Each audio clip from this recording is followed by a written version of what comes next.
Okay, so this will be a feedback slash critique for Ryshifter, uh, Eliza matchup, and I'm gonna be real with you, Chief. I have no idea what the hell to do against Eliza. I honestly just kind of forget she's a character, but we'll see how it goes. Fight. Mm. Dark wave. Let's keep going.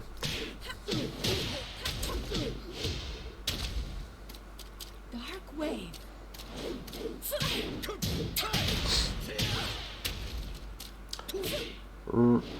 Okay, so like right there, right?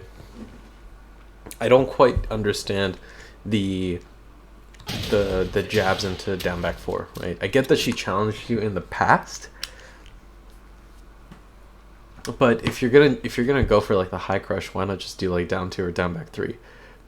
I feel like down back four is way too much of a risk because you risk just them not pressing anything and then them reacting to down back four, right? Ultimately, what ends up happening is that she's just out of range because fucking Feng's shitty hitboxes or something.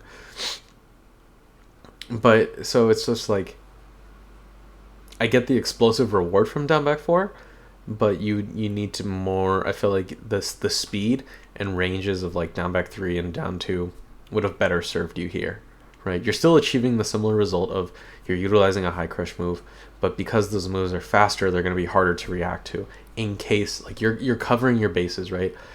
If your opponent challenges you, you high crush it.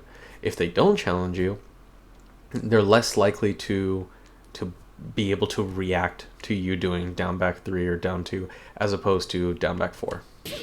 It ends up not mattering because she just backdashes out of it.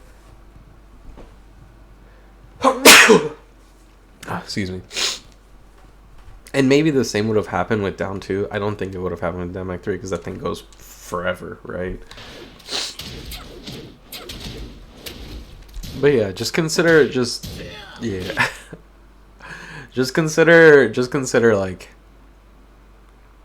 you know, you're achieving a similar result, albeit less explosive rewards, but the main point being it's less commitment heavy. Why does this always happen? My allergies just keep acting up. Okay. And then the down back 1-4, I don't quite understand what the goal was there, right? It's like you don't use it throughout that much of the match. It's just kind of this one time, so it's fine. But it feels like again you're without really getting a feel for your opponent. Maybe this isn't the first match. Maybe you guys have played previously, and then this is like the first match, right? But it's like you're going for all these big heavy plays for no apparent reason. Like I don't feel like you have enough of a read on the opponent yet to start being like, yeah, we're gonna commit to all this stuff, right? Oh, it's not like you shouldn't do it. It's just like you don't have to. There are safer ways of gaining information on your opponent that require less commitment from you, and that's one of the biggest advantages of Feng, right? Like he never really has to commit to stuff. He always has like a get out of jail free option, and so leveraging more of those options in your favor to kind of like avoid as much commitment as you can.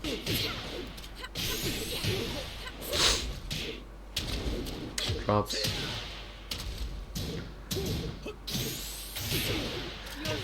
And this part. So this is going to be like a running theme, I feel like, throughout the set.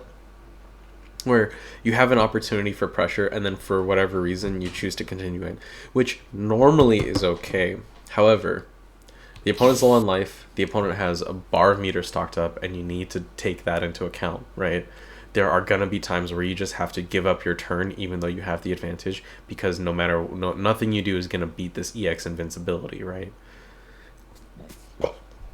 So be more cognizant of that. Try to just be like, okay, they're low on health, they're in a pressure situation, they have a bar of meter, and you sacrifice the turn. Because the moment you get rid of that bar of meter, you have a lot more room to work with, and it's more important that you bait that out of them as opposed than being like, well, maybe they won't use it and I can just continue my turn here, right?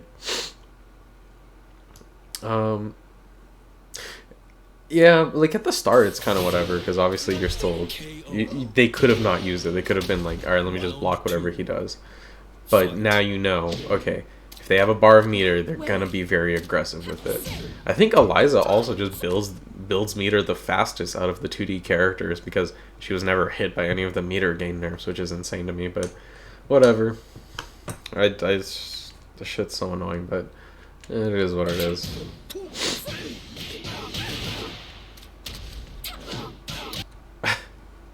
And this is also, I feel like, okay, so I'm gonna only do like the first 2 matches, just because I don't want to, you know, create like a 4-hour video for you to watch. But I'm gonna ask, like, if you have like later on matches that you'd like analyzed or something, or if you'd like a follow-up video, because it feels like right here you're challenging her way too much, right? Granted, I get some of it's like a matchup knowledge thing, but I feel like you can do a bit. You can rein it in a little bit, and then once the strings are over and you get a better sense of, okay, the string is over now, time for me to like, you know, punish and do stuff, then you go for it. Oh, and then this is gonna be a critical thing. So she dive kicks you backdash, and then whatever move she did whiffs. I think it was down 3. I'm not sure. Eliza has a down 3 that functions similarly to Akuma down 3, right? That really annoying low kick into bullshit. However, her down 3 I think requires a clean hit, and it's just got absolute shit range. So constantly be aware of that, like taking advantage of the sort of shitty hitboxes some characters have. Like if you're facing against Lily, right? She's super slippery. Alternatively, you can also just backdash, and a lot of her moves just whiff, right? And so you have to take advantage of the character's got shitty hitboxes, and you just abuse that.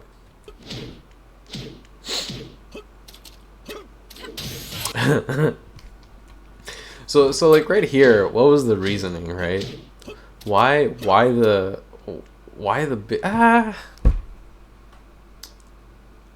I mean, she was dashing in, so maybe you were anticipating it and you just pulled the trigger a little too early. Or maybe she whiff punished you. I actually don't know. I just feel like, given how the character has moves that come out of a dash, you have to be very mindful of your spacing. Like, you can't just be whiffing buttons like that, even as a keep out thing, right? Maybe a forward 4, maybe a down back 4 here and there at far ranges where you're less likely to get whiff punished. But given how the character has like a crouch dash or some shit, her range is going to be very extended. So it's going to be very difficult to like play keep out by whiffing like these big moves. KO. Round 3. Fight.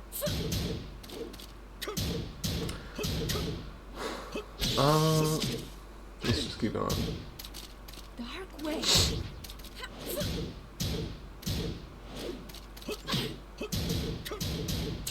Nice.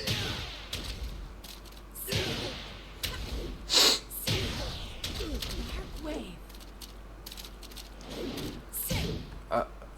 Let's keep going. Nice. Oh. That's wait. What did she hit you out of? Oh. Okay.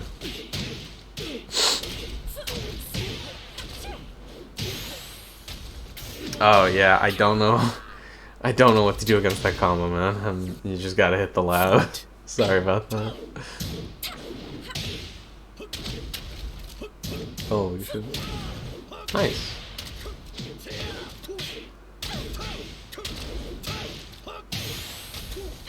So where does it? Oh. Dark wave.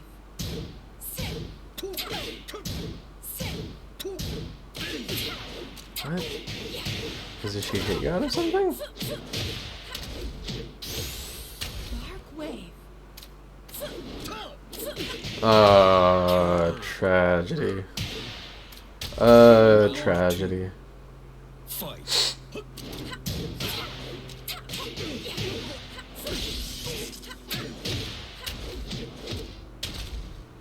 Nice.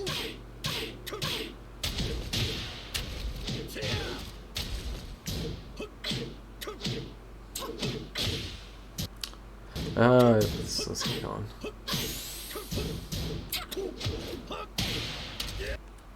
KO. Yeah, I mean, I guess she was more conservative with the meter there. I don't think she had to be, but whatever. Dark wave.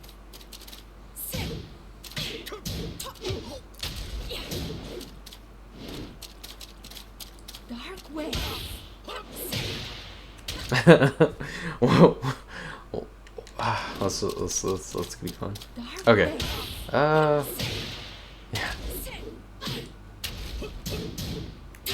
You know, I never knew Choo Choo Train was just -5 on block. That's crazy. That's like pretty good. I don't know. It's neat.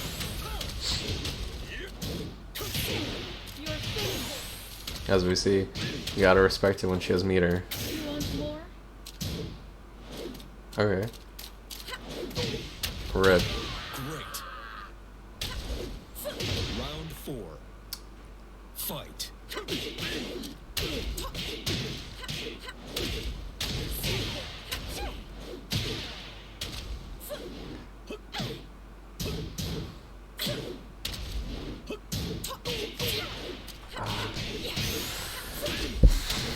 Yeah, I think I have to watch more matches. It's really hard to.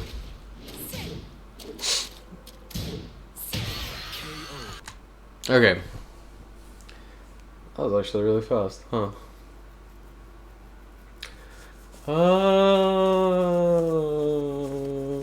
Let's go over some quick first.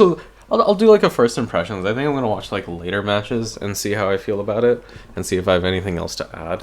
Maybe I'll do some research on Eliza and be like, hey, I think you're letting this go way too much. Oh, that's just me.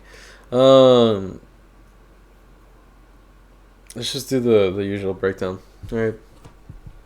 Neutral, punishment / matchup knowledge, combos / Oki, personal opinion stuff. Neutral. Throughout the match, your movement was just very stiff, right? And this is like slight personal opinion stuff. Granted, there is nothing you have to worry about in terms of walls, right? Like you never have to worry about your stage position because it's a fucking infinite stage. However, because your movement was so like you're kind of just on rails, you're just moving back and forth, moving horizontally. You just keep moving horizontally and then pressure. I don't feel like there was enough done to mix up your timings or at least threaten your other tools, right? Instead of constantly doing like down forward ones or jabs into back one, doing down forward ones, jabs into a sidestep, right? Because think about it, back in that situation when you did down back 4, right? If you just sidestepped, you would have achieved a similar result. Because if she jabs you, you're going to sidestep it, right? Or sidewalk it, whatever the terminology, whatever the situation is. And if she doesn't, you see that, okay, well, she's respecting me. Maybe next time I run into this situation, I can change it up slightly, right? In addition to that, right? You're not utilizing like any of the sidestep moves. The Eliza's just never going to be scared of it. You're never going to have the threat of sidestep 4 because you just never do the thing. And maybe you do it in the later matches, and I still got to check up on that. I feel like, how much time is this video? 10 minutes is fine. Actually, yeah, let's just keep watching the first match or the third match because I feel like it happened there. Anyway, while it's playing in the background, like your movement is just. Fight. Your entire like pressure situation is just way too linear, right? And then right here, or not right here, but just in general, she'll press a bunch of strings and you constantly try to challenge it, but it doesn't quite feel like it feels like instead of experimenting like, okay, can I challenge this string here, it feels more like I'm really lost and I don't know how to approach like this string in this matchup or something like that. Until you have a better until you have a better sense of things, I feel like it's better off to just keep holding back, just keep blocking the string, let them party out, let them rock out, and once the string is actually over, then you go ahead with your challenges. because constantly it feels like, oh, I pressed into something, maybe I was gonna get a gap, but more often than not you just get counter hit launched. So it will it's you're too aggressive in trying to challenge things, but you're not necessarily, there's challenging things just because you're kind of like mashing out in retaliation, and then there's challenging things in a way that kind of gives you a sense of, okay, here's what I can do, right? It constantly felt like you're just pressing through the strings out of due to unfamiliarity, as opposed to, okay, let me experiment and see if I can actually press a button here, right?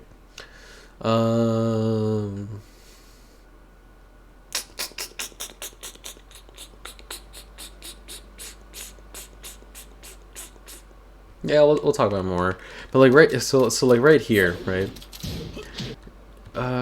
You, yeah. So you constantly. Wait, did she jab you out of it?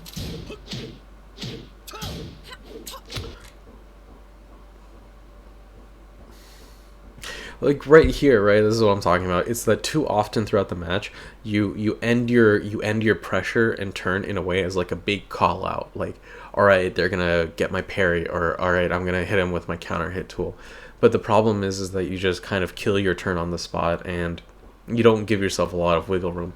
And it's not necessarily a bad thing, because there are times where you want to, test them out and keep them in check. But think about it. You're not necessarily doing a bunch of slippery stuff. Like, she's not going to be challenging you after this. It's always like one or two moves into back one. I felt like your timing was too same, right? Every opportunity you got, the timing, the lead up into back one felt too similar, and it was just very easy for the Eliza just kind of like, I'm just gonna hang back. I don't need to challenge this right now, right? And so more importantly, just doing back one's very risky, right? She's not punishing it as much as she should be, but she has like, a really strong 10 frame punish, right? She just jab into DP, and now she gets an easy 30 damage into knockdown and mix ups, right? So it's too much you're putting yourself way too much at risk for how little that situation is paying off for you, right? Instead, if you utilize a sidestep move, utilize kenpo, back kenpo, etc., just something to kind of being at least showing the threat. It's like this is gonna be a weird ass fucking analogy, right? But it's like you have a gun, but you just keep it hidden in your pocket, and it's like, I don't know, it's falling apart already. You want to show that you are willing to use the move to keep the threat there, right? To make the opponent think like, oh fuck, is he gonna do it? Is he gonna do it? Is he gonna do it?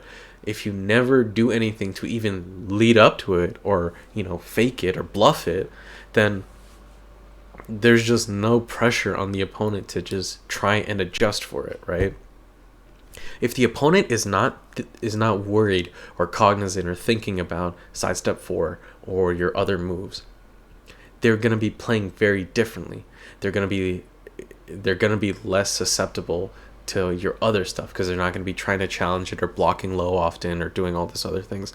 They're just going to see all this guy's doing is just a bunch of stuff into back one, so I'll just wait it out, right?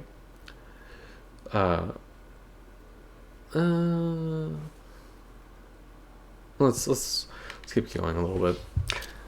Other things in neutral, right? Oh, nice.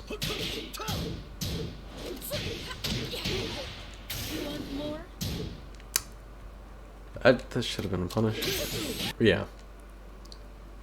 Why? So like another thing is like, why the Russian into a move, right? Like already she just has a sidestep. I didn't realize. Holy shit, that move is linear as I thought. It feels like your approach is constantly made up of like a bunch of moves, as opposed to a dash block or movement into sidestep just to see what they do, or doing forward back, right? Forward back into down back to slip away. Just more stuff that again can elicit a reaction from the opponent, but doesn't require such a heavy commitment from you, right? So less stuff that locks you in place, that makes you just easy like whiff punish bait and kind of like a vulnerable target. KO. Was there anything else in this match that I was thinking of? Round 2. Fight. No, not necessarily. Oh, nice. That's awkward.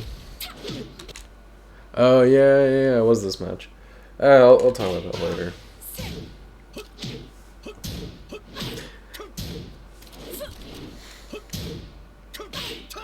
So, oh, I think you talked about this in the comment section about like, oh, why aren't you doing delayed hop kick or something? Why am I playing this match? Anyway, let's move into punishment / matchup knowledge. Sorry, man. Short end of the stick here. It's not necessarily a matchup knowledge. I mean, I would just always check out Pencil's videos on Eliza and see what's up there. It just felt like you never really took what was I looking for? A lot of rounds came down to these clutch or pressure situations where you weren't really respecting the Eliza as much as you should have. Right. I get it, you can't like respect everybody, but again, just you got to be cognizant of that annoying ass meter and seeing where it goes. It can't just be like, all right, I'm playing against I'm frame chopping my this character just like any other Tekken character. That's not how it goes, right? Anything you do, doesn't matter what move it is, they'll just be chewed out by the invincibility of her EX uppercuts and stuff. And that's kind of the thing, right? When you're facing a character with resources, Akuma, Geese, doesn't matter. You want to elicit as much of a sort of like force them to use the resource as much as they can, right? And because the character with that resource, with meter, is a vastly different character than without it. Still annoying, but a lot more easier to deal with. So my opinion is once they have the bar, try to do a bit more to bait it out as much as possible. And you're playing the best character suited for that role, right? Like you just do a bunch of back kenpo stuff. You do a bunch of jab, up forward 2, jab, back kenpo, down back 1, back kenpo or something to try and frustrate them into using their resources as much as possible, right? Or doing a bunch of pressure, but then making sure to just sacrifice your turn with the goal of, all right, I think I pressured them, and then they're going to waste their bar for a DP. And now they don't have resources, and you get a fat punish because EX DP is launch punishable. Other aspects of matchup knowledge. Yeah, I don't want to dally here too much. It's just kind of like it's Eliza, man. Your guess is as good as mine. The combos / Oki. You applied some Oki earlier in the matches, like you're doing the down forward 4 1+2 ender into shifting cloud stuff, but it's like you would know the pros and cons of the Oki routes more than I do. I not necessarily have a problem with Oki. The only time that I felt awkward with combos is that you were doing like dash jabs into stuff, and I just wasn't sure why. Right? You're playing on an infinite stage. You don't really necessarily, you're not. I just don't understand the point in some situations. I mean, granted, some of it was kind of like a weird pickup, like it was just a bunch of jabs into something, but basically just sacrifice the damage, just go for Oki as much as possible, right?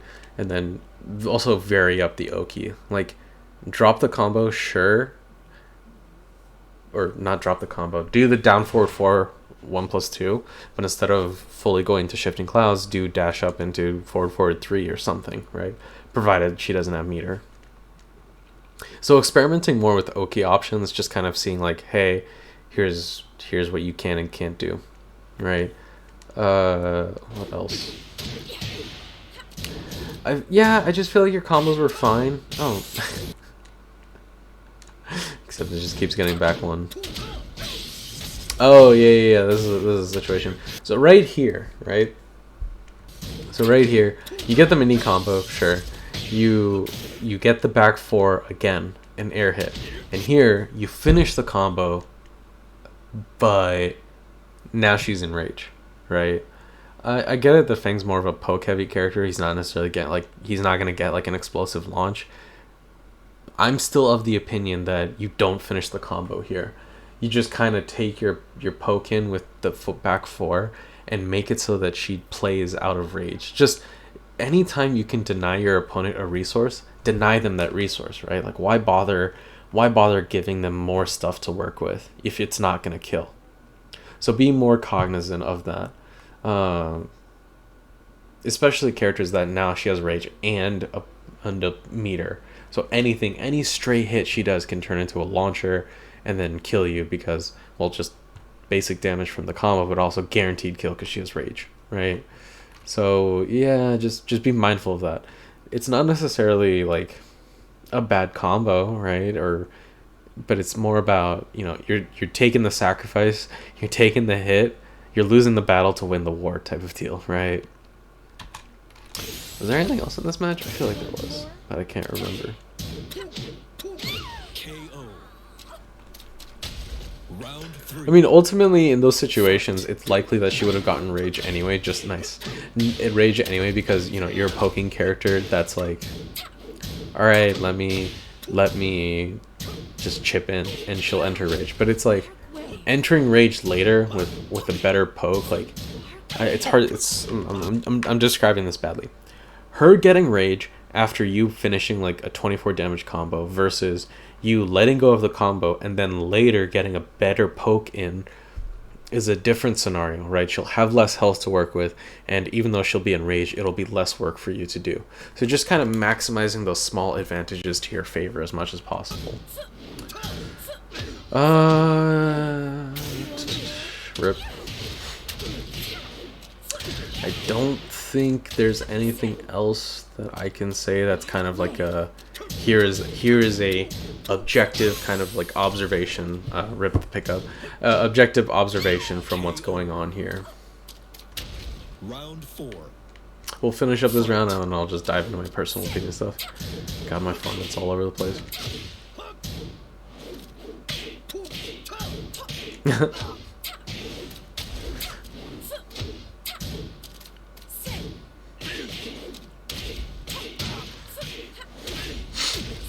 I think she gets this round too.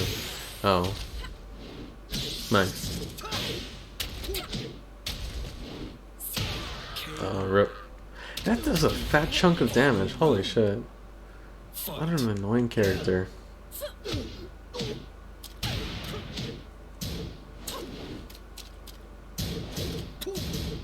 Is it mid-high? Oh yeah, it's mid-high. So yeah, just duck that, I guess. Weird. How does this round end? Oh.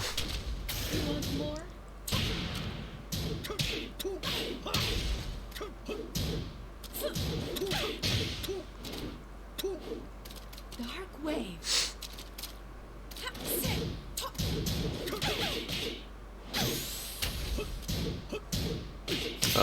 Tragedy. Okay. Personal opinion stuff, options that I think are neat, but your mileage may vary. Way more Kenpo. Just way more, right? Not necessarily because, well, one, the options from it are still solid in my opinion. Not necessarily because of like, it's not like she's approaching it too much, because it's like Kenpo, back Kenpo and stuff, I feel like it's a better keep out tool than doing like, 2-1 in the neutral and open. Just it's about options that, again, very little commitment from you, right? She's not going to hit you out of back Kenpo at the ranges she's at, given her awkward range, like her awkward hitboxes and stuff. And it's more about utilizing it as another dash block style tool, right? Very little commitment on your end. You just press a button. It's more likely in your favor to avoid any sort of like awkward stray hits in anything or just committing so heavily to like moves, and it's about gaining information on your opponent, right? And all right, what do they like to do if I do back kenpo? Do they duck immediately expecting the low? Do they just dash in trying to take their turn? Do they backdash away, etc., etc.? Because at the start, like I said before, your pressure just felt too on rails. It's not a flowchart, although the back one stuff felt like a flowchart, but it's more about like you're constantly just trying to take your turn, keep up your pressure as much as possible, and end with like a parry or back one, as opposed to utilizing more tools to vary up your timings, right? And on that note, I'm also a big fan of core circle forward 1, right? Core circle forward 1, core circle forward 1 plus 2. I get it that like core circle forward 1's kind of reactable, I think. Honestly, at 23 frames, I don't think it's that reactable. It's like at that borderline. Like, yeah, if you keep abusing the move, maybe, but it's like no one's really like I just don't think it was ever utilized enough to where the opponent's gonna be able to like react to it or develop that reaction in time. The main point being it's not necessarily that you have to use core circle forward 1 in my opinion, or sidestep 4 or whatever. It's just about you need to utilize more tools to help mix up your timings and mix up your options and let the opponent know that like, hey, I will use this move, right? You have to threaten them with it. Make them bluff it if you have to. You don't have to use the move. You can just do the bluff, but you have to make sure that they're aware of the move, right? And you need to make sure that you're kind of showing those cards early on in the round, right? So do a little bit of a sidestep, do sidestep 1+2 or something to show that you will utilize those tools. Because the entire time, if you don't sidestep in their face, like after your pressure to try and mix up your timings, if you don't sidestep, the one time that you do sidestep into sidestep 4, they'll just be like, yo, this motherfucker's sidestepping, he's gonna do sidestep 4 and then just block, right? Great, they still have to guess, but excuse me. You just need to do a lot more to condition your opponent to be more wary of other stuff so that your tools can work out more. Even just to throw, even just doing down forward 1+2, even if they break it, you only have to use it once or twice throughout the match. You don't have to utilize it a lot. It's just more about, hey, this tool is there. I am not afraid to use it. I will use it. And you keep threatening him with that, right? Because if you just keep your offense as sort of on rails as it was, the defense is just it's kind of a good thing because their defense can be somewhat stale and predictable. They're just not going to be looking out for the other options. The problem is that you never really utilize the other options, right? I'm not going to say, start doing shifting clouds in their face, although that would be funny. But just in the neutral, when there's nothing, you're kind of just dashing in, and there's nothing that you're both still like, none of you have really started their turn. I don't think you have anything to lose by just going like, let me poke in with, core circle forward 1 or down 4 and stuff. Yeah, like down 4, especially into movement. Like you don't need to press anything after down 4. You just chip in with down 4 and then move away into other stuff, right? Anything else that I really like?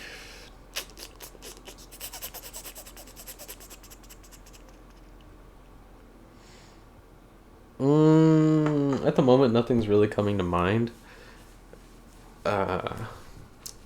I definitely don't feel as confident in my feedback here. I mean, if it helped out, I'm happy.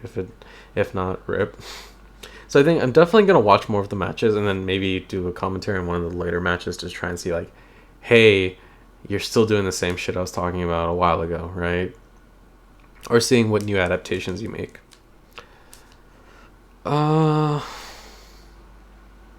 Is there anything else that I wanted to say?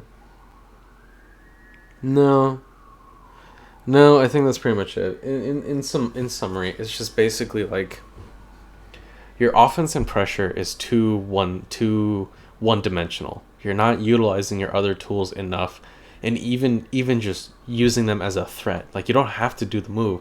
You just have to remind them like, hey, this exists, right? Just doing a sidestep and just seeing how they react, or doing back kenpo out of like down back 1, or doing like or doing like jabs into jabs into back kenpo and seeing what they do, right? Your pressure was just kind of, all right, let me throw everything at them, continue to take my turn, and then failing to respect her meter, constantly relying on back one when it wasn't working out, and then failing to kind of adjust for that, right?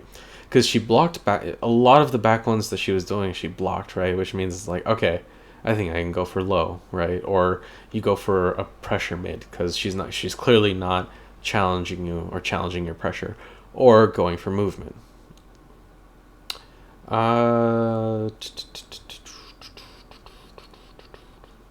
Yeah, that's it for me right now. I definitely want to do a follow-up just to see like, hey, here's some other stuff that I had to share, or check in and see how you adapted throughout the match in like the later sets. If you have any questions, like you felt like, hey, here's where I was really struggling, what do you think of this, or you had like a more focused feedback / breakdown you were interested in, let me know. Yeah, cool.